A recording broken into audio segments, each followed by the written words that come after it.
Welcome to the Ascent Podcast, a show about inspiring people who explain their path to achievement. I'm your host, Joe Burgess, Wealth Advisor at Moxie Wealth Management. On today's episode, I chat with Christi Krautbauer, President of Marketing Essentials, a company focused on employee incentive and reward packages. In addition, Christi serves as chair of a nonprofit called Diaper Bank of Minnesota. She's also begun doing personal coaching, team consulting, and speaking engagements focused on women's leadership and effectiveness. In our interview, we'll learn about human-centered design and Christi's passion for helping women close the confidence gap, and the special sacrifice she made for a dear friend. And now, my interview with Christi. Christi, welcome to the podcast. Hey, Joe, thanks for having me.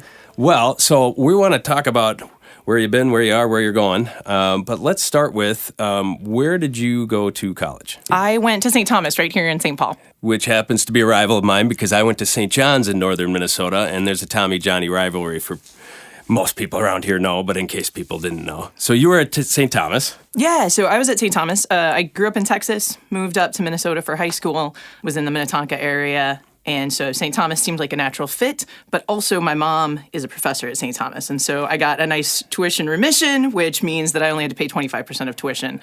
So go to a really amazing school, have a much lower cost, seemed like a win-win.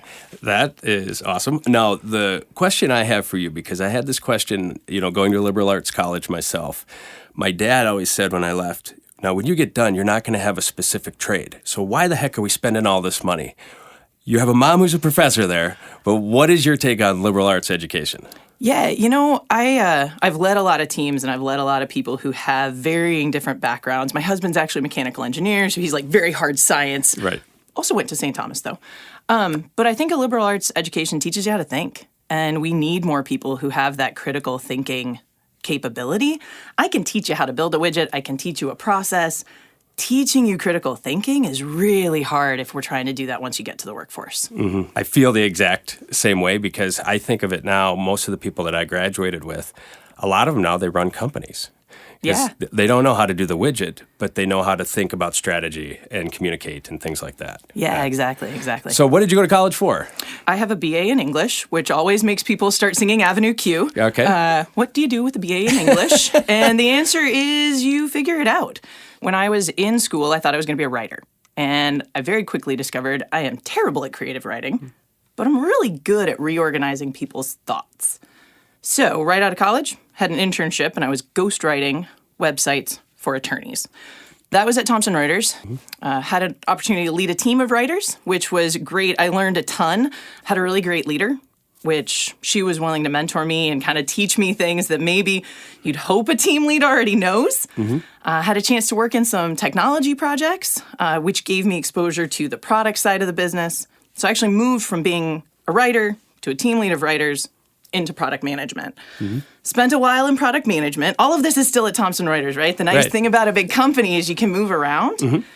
Spent a few years in product management, and there was a reorganization. And the leadership said, hey, we're going to split this product manager role into two different roles. Seemed like a good thing. From writer to product innovation. I think the common threads are, you're listening to people tell their stories, you're organizing information, you're telling a compelling story, you're starting to figure out how do we think about the goals and how do we get ourselves to those goals, right? Product innovation was really tough because our job was just to think about stuff. And we got to go talk to customers, which was cool. Mm-hmm. But by the time we had a good idea, we'd hand it to somebody else to build, which for the rest of my team, like my boss described it as like, we're a kid in a candy store. Nobody expects like actual really tangible results. This is great. And I was like, well, but that means I can't point to any actual tangible results. What we did is we said, well, you're really good at process. And we need a better process to articulate like, how do we engage with customers? How do we do research? How do we take that research and generate a bunch of ideas? Mm-hmm. And so I had a chance to actually have a really cool year. I spent a ton of time just focused on human-centered design and bringing that into a big company. Help explain human-centered design. Human-centered design or design thinking is really all about starting with human needs. We like to start with, this is the business goal, and that's super important. Mm-hmm. But those business goals are usually achieved by really understanding what your customers need. Sometimes it's what your employees need. What's the environment that they're creating in? And how do we make their lives better? And so it's bringing that really deep empathy for those human needs and using that to fuel, okay, cool, now how do we solve those human pain points? If we solve those human pain points, that's going to tie up to our business needs. Do you have a brief example of what some of your research affected change? One of the things we did in that particular role when I was product innovation manager is we said, hey, the Hispanic-speaking population has a really hard time accessing attorneys. And this is really important from sort of an equity perspective. This is important for helping people engage with the justice system.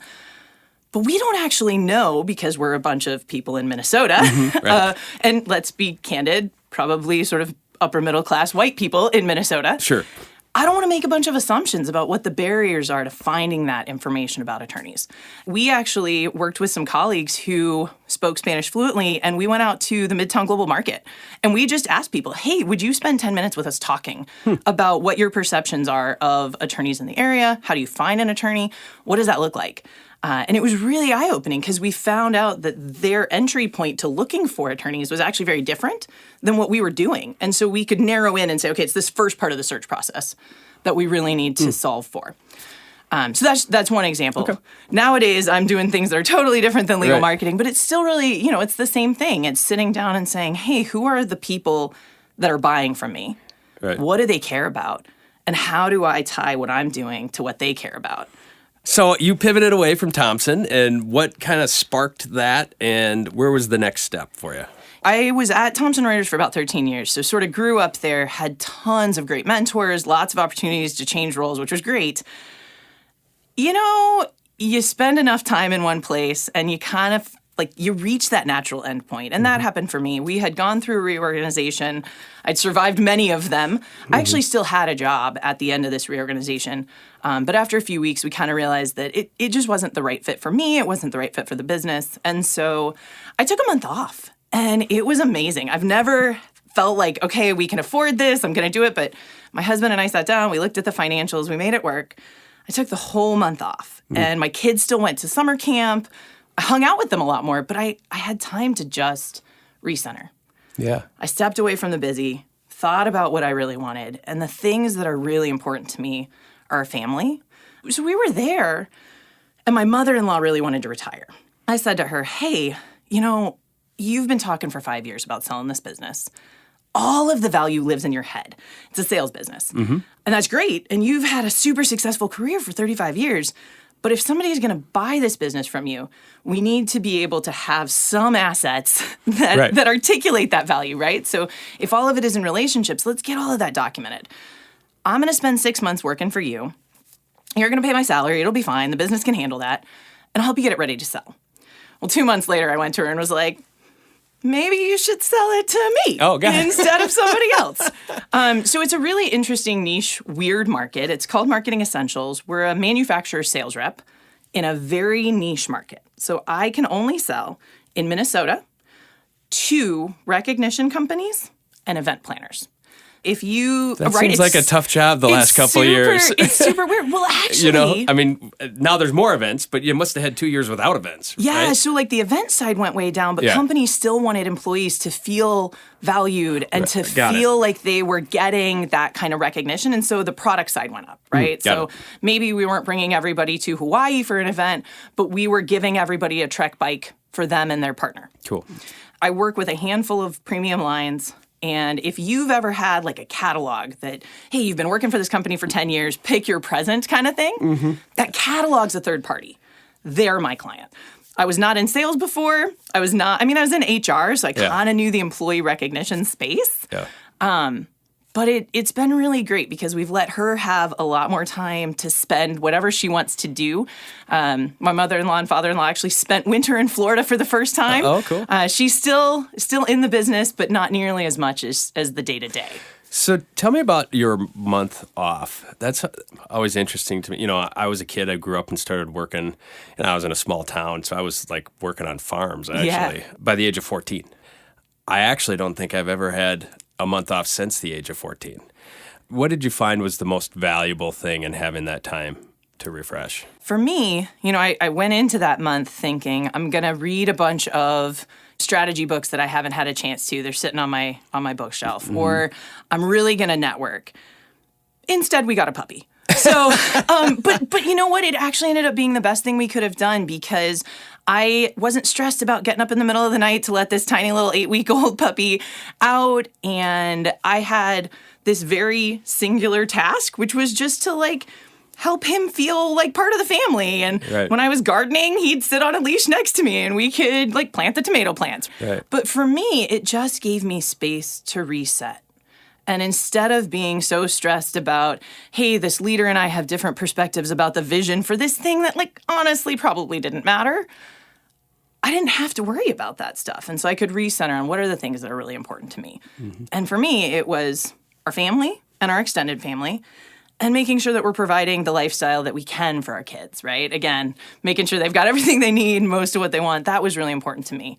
I did spend a lot of time, we'll talk about it in a little while, I assume, but I chair the board of a nonprofit called the Diaper Bank of Minnesota. Mm-hmm. So it gave me time to really focus on that. We had a brand new executive director. The first time we've ever had a paid executive director, she was starting. And so it gave me time to have more intentional conversations with her too. Yeah. So it gave me what I needed in my life at that point.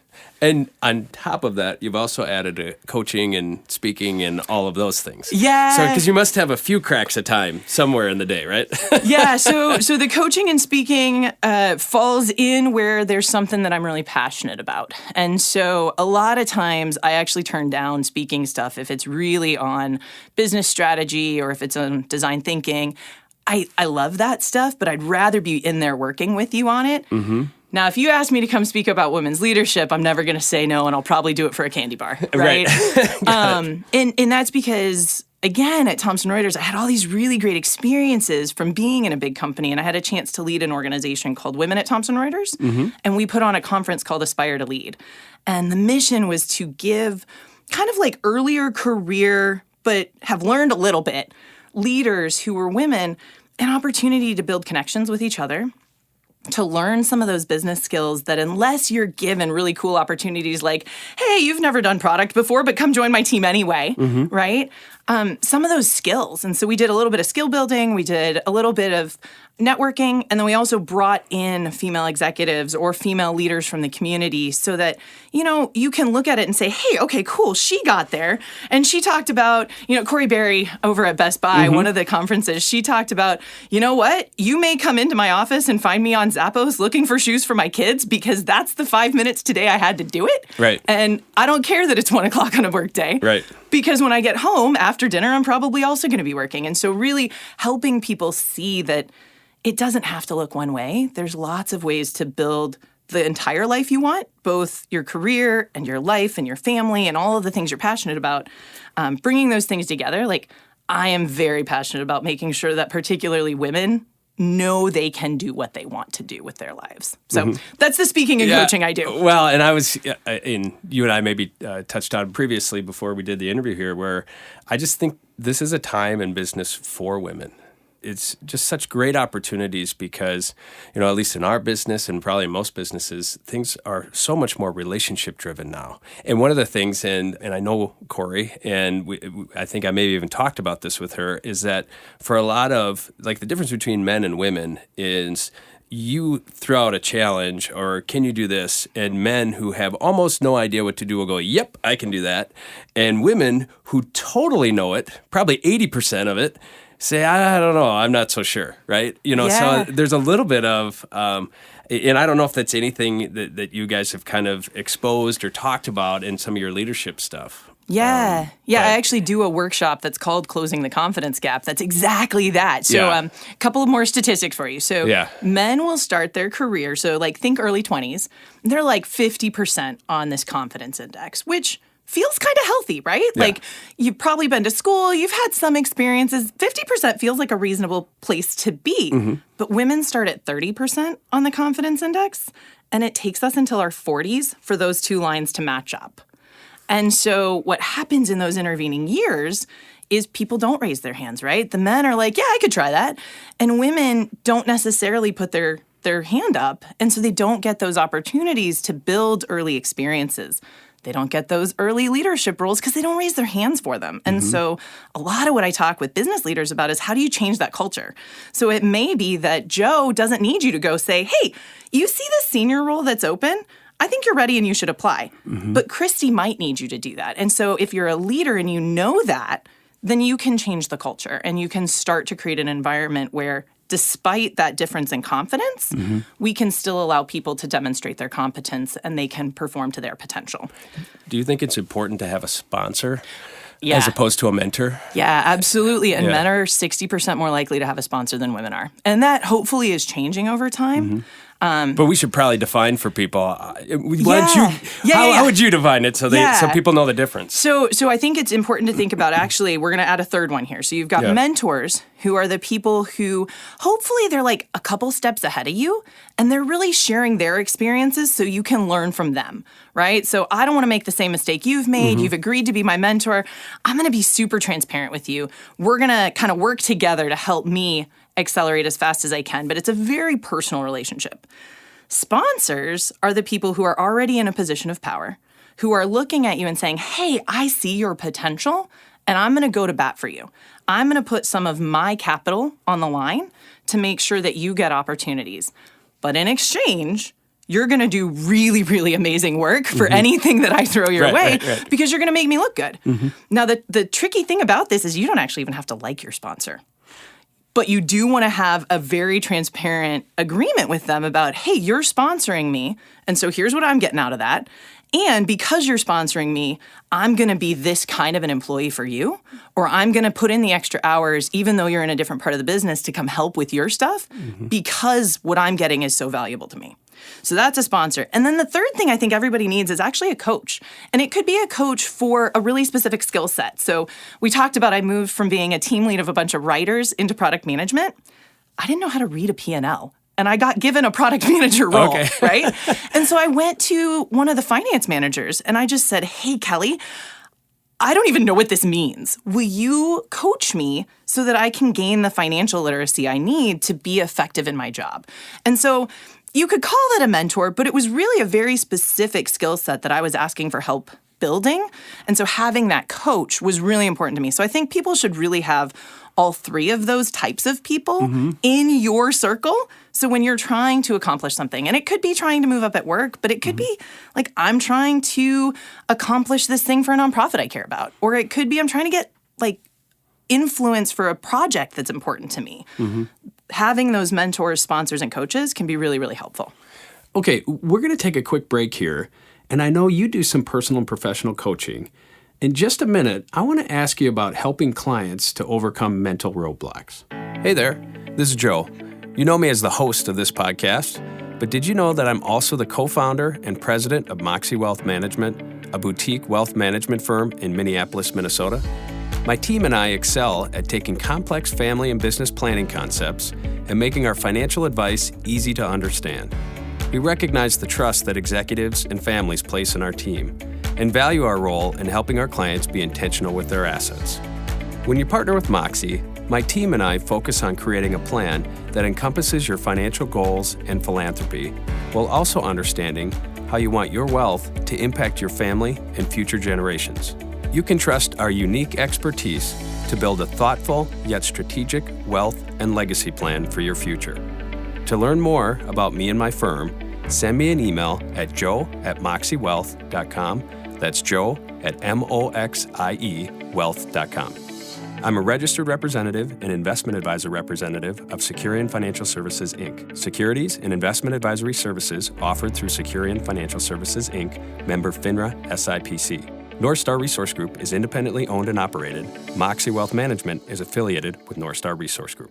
So you do a little bit of coaching, and I was thinking of potential roadblocks in coaching and not only being a creature of habit, but also validating your perspective.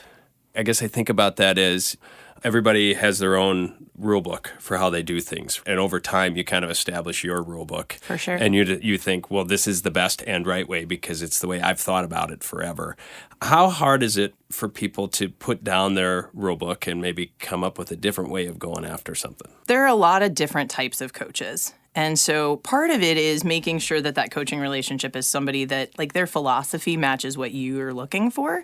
And I always encourage people to be able to articulate the outcomes that they're looking for with a coaching relationship. And I promise I'm going to answer your question. Yeah. But it's important because if what you're trying to accomplish is a different outcome than what you're getting, the place we're going to start is, okay, let's be really clear about the outcome you're getting today. And let's peel back the layers of that onion and uncover what are the behaviors you're demonstrating that are getting you to that outcome that you don't want.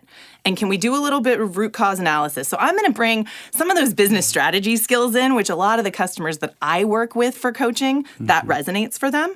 And so we're going to do that root cause analysis, and we're going to pinpoint those specific behaviors that aren't getting you the desired outcome.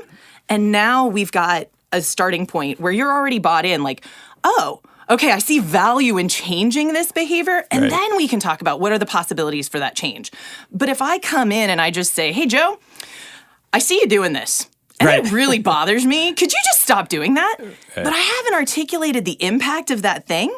We don't have any reason to change our behavior. And so really backing that into, all right, what do you want to see happen? What are the outcomes you need? How are your behaviors supporting that or not helping it? Now we've got a starting place. Got it. You were talking about the Diaper Bank. Tell me about the Diaper Bank, the work that they do, and how you got involved with that. It's so funny. People always ask me, how long have you been with the Diaper Bank? And I have to go, okay, my youngest child is 8 years old, so 8 years. Got it. Because that's why I got involved. We do have 3 children. I've got an amazing, almost 13-year-old, and despite heading into the teenage years with a daughter, she still likes me, so we'll keep that going as long as we can. By the way, I've got an older daughter who's 19. They'll go away and then they come back. Right, that's what I'm hoping. Everybody keeps telling me, but we haven't gotten to the go away part, and I'm holding on as long as I can. Right. And then I've got an 11-year-old and an 8-year-old. And when our youngest was born, my husband and I really sat down and said, hey, like, we've got 3 kids in daycare at the same time. We have 2 kids in diapers at the same time. How on earth do families who don't have 2 fairly great incomes manage this? And I started looking and trying to figure out, what are we doing as a community to help these families? And you start thinking particularly about, all right, I want to be able to have that tangible result. And diapers was one of those areas where it's not political, which is nice for me. And it's a very tangible result. Every baby, I think, deserves to have a clean bottom, right? No matter what situation you're born into, how hard your parents are working, or how much they're making despite working really hard, every baby needs a clean bottom. And so I got involved with the Diaper Bank, and at that point in time, we were distributing about 100,000 diapers a year. And that number sounds really cool. And that's in Minnesota. That's in Minnesota, and in particular, really in the Twin Cities metro area. We have aspirations to support the rest of the state, but right now even, we're still really in the Twin Cities metro area.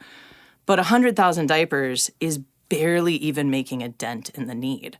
So that's 8 years ago. It's funny, I talk to people who have kids that are like 0 to 5, and I say, those 5 years were a blur because your child needs to be taken care of 24 hours a day. If they move, you're carrying them. If they're bathing, you're bathing them. If they're eating, you're feeding. If they're going to the bathroom, you're changing. Like, you're doing everything. You forget. But then you get your kids quite a bit older, and you forget a lot of those details, particularly the hard parts of whatever it was. How much are diapers for people now, and what does the average person who has a baby, what do they spend every year? Yeah, for sure. So the minimum cost is about $1,000 a year. And kind of every baby's a little different, but infants are going to go through between 6 and 11 diapers in a day, right? That's a lot of diapers in a week. And for families that are experiencing diaper need, and by the way, it's a third of families don't have enough resources to have that 6 to 11 diapers for every day. Think about, 100 people. If there's 100 babies in this chunk of space, 33 of them don't have enough diapers for a day. And so what are they doing? They are wearing a wet diaper for way longer than they should be, because if it's just wet, we can stretch it. They are using a towel to hopefully try to catch some of that extra. They are using paper towels, or they're using toilet paper. Because if I use another diaper, well, now I have even fewer for tomorrow. And so that's one big issue, is diapers are expensive. But the other issue is that you need diapers to enroll in daycare. You need a week's worth of diapers, in fact, to enroll in daycare. And to be able to go to work. To be able to go to work. So if I need daycare to go to work and I don't have enough cash today to buy enough diapers to enroll in daycare, well, now I can't go to work, and I've made the problem even harder for my family. So that's problem number 2. The third problem, and this shocks people when I tell them, is that you cannot use food stamps. And in Minnesota, we have a program called WIC, Women, Infants, and Children. Yep. You cannot use WIC to buy diapers. Why? Right? I don't understand. And the why I don't get into, right? Remember, that'll be your next political thing to exactly. do, right? I was going to say, I don't get into the politics, Yeah. right? Although the Diaper Bank, we are very lucky. We have a woman named Amy who's our advocacy chair, and she's working to see if we can't get some state funding to support buying diapers for families. But right now, right, diapers are super expensive. You need them to enroll in daycare, and you can't use any of the funding that you might get to help provide basic needs for diapers. And so the problem is huge. So I mentioned we were distributing about 100,000 diapers when I first got involved 8 years ago. We're going to hit 1 million diapers this year, which is pretty fantastic. We're really lucky. We have an amazing team of volunteers. I hope Kristen, your business partner, doesn't mind that I'm going to brag on her a little bit. Yeah.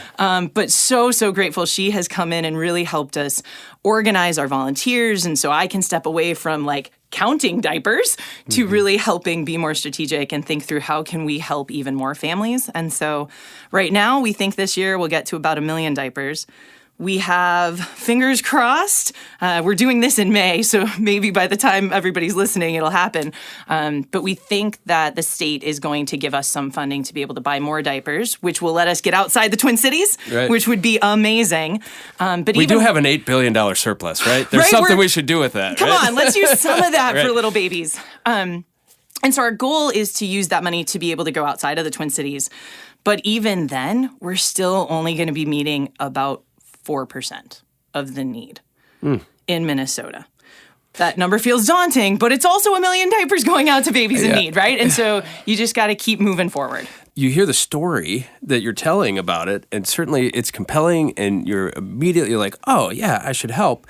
And then prior to knowing you or knowing Kristen's involvement, I've never heard of you, and I've never even known of the need, you know what I mean? Or heard of the organization, you know what I mean? So part of probably every nonprofit, the difficulty is how do you get the word out, right? Yeah. How do people become aware? So how do you guys go about doing, your fundraising? Are people donating money or diapers, and how do you get the word out? How does that work? So there's 2 big ways we get diapers.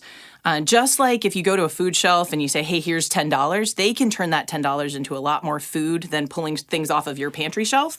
We can do the same thing with diapers. So we are a member of the National Diaper Bank Network, which gives us access to reduced costs to buy diapers.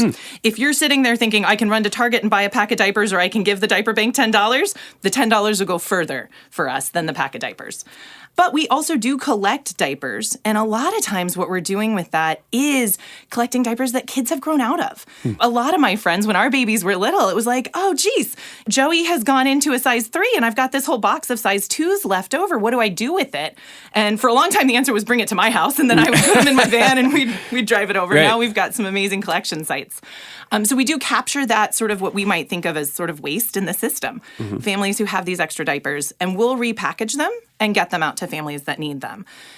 That's a kind of inefficient way for us to get diapers, but it is a great way for us to spread the word, which was the second part of your question. Okay. And so a lot of people find out about the diaper bank because your daycare hosts the diaper drive, or because your church hosts the diaper drive, or you see somebody in the community collecting diapers to bring to the Diaper Bank of Minnesota. And so if people are looking for ways to help us get the word out, one of the best things you can do is host a diaper drive, because then we will make sure that those diapers you're collecting get to babies in need, but you're also helping us spread the word to people that care about little ones and want to help. And so that's really important for us. We're getting better at marketing, but part of that is just we want to make sure that as much money as we're collecting as possible is going to buying diapers. And so we haven't prioritized having money in the budget to do advertising, which it's chicken and the egg, right? But that's where we are right now. Well, and it's like every nonprofit, right? Everybody's lean, and you try to figure out how to make the best use of the dollars. And so I'm glad we have an opportunity like this to help get the word out. Yeah, thank you so much. You also do some work with the National Kidney Foundation. Yeah, so I sat on their board for a while here in Minnesota, and that's actually a little bit more personal story. Back in Again, I have to think about how old are my children. It is easier to mark the years by ages of kids or when they were born. Yeah. So about 11 or 12 years ago, one of my coworkers, Matt, was having migraines. And he went into the doctor, and they took his blood pressure, and they were like, ooh, that can't be right. Let's try it again. And it was still 205 over something. And they said, you're getting in an ambulance. You're going to the hospital right now. And what they found is that he was already in kidney failure. His kidneys had already lost 90% of their function, and he immediately went on dialysis. And he had just... completely healthy 29-year-old guy. Had no idea. Yeah. Had no idea. Okay. We'd worked together on a couple of projects. We were close enough that I was on the email list that told us what was going on. And it was kind of funny because this email, tried to make light of it. He said, well, I can't eat wild rice anymore, but I can have donuts, right? Because kidney disease gives you a very specific diet. But I was pregnant with my middle kiddo. And I kind of looked at my husband and I was like, I think I'm going to give Matt a kidney. And he's like, you're pregnant. What are you talking about? And I was like, well, I don't know. I just think I'm going to give Matt a kidney. And so I told Matt, I said, once Gibby's born, if you don't have a donor, let me know, and I'll go get tested. And we started to become really good friends. And so he would come over, and I mentioned that weird diet, and you can't have potassium, so we couldn't have tomatoes. So we would make spaghetti sauce with roasted red peppers and things. Sure. So he really became part of our family. And when Gibby was born, he didn't have a donor. And so I toted my little newborn into the U of M's kidney clinic and got tested. And really, really amazingly, I was a good match. And so on April 18th, 10 years ago, somebody else do the math for me, 2013, I guess, I donated a kidney to my friend Matt. And he is a huge part of our family now. My kids have grown up with him. Our daughter calls him her fairy godfather because he's not actually her godfather, right? But watching him be on dialysis, I watched my friend dying, right? Dialysis will keep you alive, but it is not a way to live. And so I became really passionate about kidney donation. You have two. You really only need one if you are healthy. The experience for me of donating was not fun, but it really wasn't as bad as I thought it would be. I now have a third child, so had another kiddo afterwards, right? And so I became really passionate about just helping people understand the impact of kidney disease. And thankfully, it's something that we can actually solve if people who have really privileged lives like I did, right? I had in-laws who came and lived with me for 2 weeks. I had a company that gave me time off. They actually paid me while I had my time off, which was wonderful. But being a living kidney donor is one of the best things I've ever done. And there's some legislation that have you been directly involved or kind of peripherally involved, but like there's stuff we're working on with the Kidney Foundation, right? Yeah, so the National Kidney Foundation, I don't sit on their board anymore, but they do have an amazing advocacy team. And so one of the things when I was on the board I had a chance to do was go meet with senators and tell mine and Matt's story. And, one of the sneaky things about any sort of political change, and I mentioned I hate politics, but this one's, again, a really easy thing to talk about, is that you can give people all the statistics in the world, but if you can share the stories of everyday people who are experiencing this, you can get people on board. And so we have started to see things like you can't decline people insurance coverage for being a donor anymore, and it used to be. You used to be able to do that. You used to be able to do that, right? It's a major surgery. You've had a major surgery, and so... It's for being a past donor. Yes. Got it. Yeah. So if you're a living past donor, it used to be that the insurance carriers would say, we don't know that we want to cover you because you might have complications from being a donor. Yep, exactly. And so things like that, we've removed those barriers. We've made it much easier to access funding to... Maybe you need to travel, right? So if the person you're donating to lives in a different state, maybe you need to travel to visit them. There's all sorts of, for good reasons, rules against incentivizing people to donate an organ. Sure. Right? And that's very important. We should keep that. Yeah, right. But it made it really hard to pay for expenses, to make it just simply feasible for someone to donate, right? And so we've cleaned some of those things up. To be completely honest, because I'm not as involved, I'm not as up to date on what's happening today. Sure. But the National Kidney Foundation is a great resource. You can check out their website, and they definitely let you know what's happening today. Got it. And I suppose you've heard this before from a bunch of other people. It seems like giving a kidney, you immediately become the nicest person I know.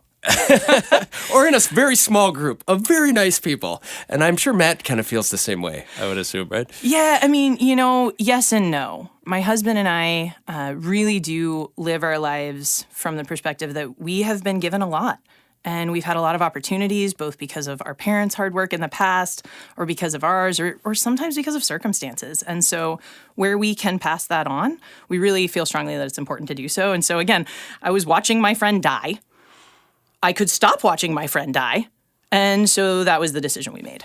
Very cool. Well, this podcast here is about how people became successful and how they choose to live their lives.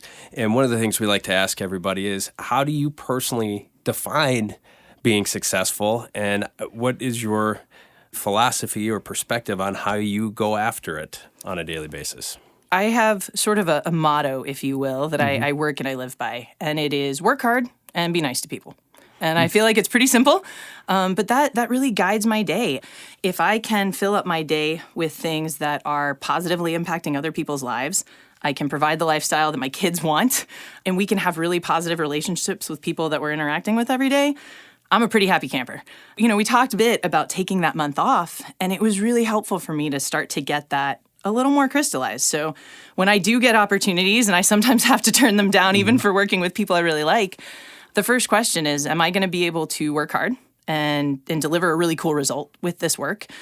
Am I going to be in an environment where people are really caring about each other and we're starting from a place of empathy? And if we can do that, then I feel like we've been successful. Very cool. Well, I think we'll leave it there. Sounds great. Thanks so much, Joe. Man, thanks for coming in. This was great. This was a blast. I appreciate your story. You've been listening to Christi Krautbauer, President of Marketing Essentials and Chair of Diaper Bank of Minnesota. You can learn more about those two passions of hers at marketingessentials.com and diaperbankmn.org. Thanks for listening to this episode of the Ascent Podcast, a show about inspiring people who explain their path to achievement. I'm your host, Joe Burgess, wealth advisor and founding partner of Moxie Wealth Management. You can learn more about me and my firm at moxiewealthmanagement.com. That's MOXIE wealthmanagement.com. Thanks again. We'll see you next time.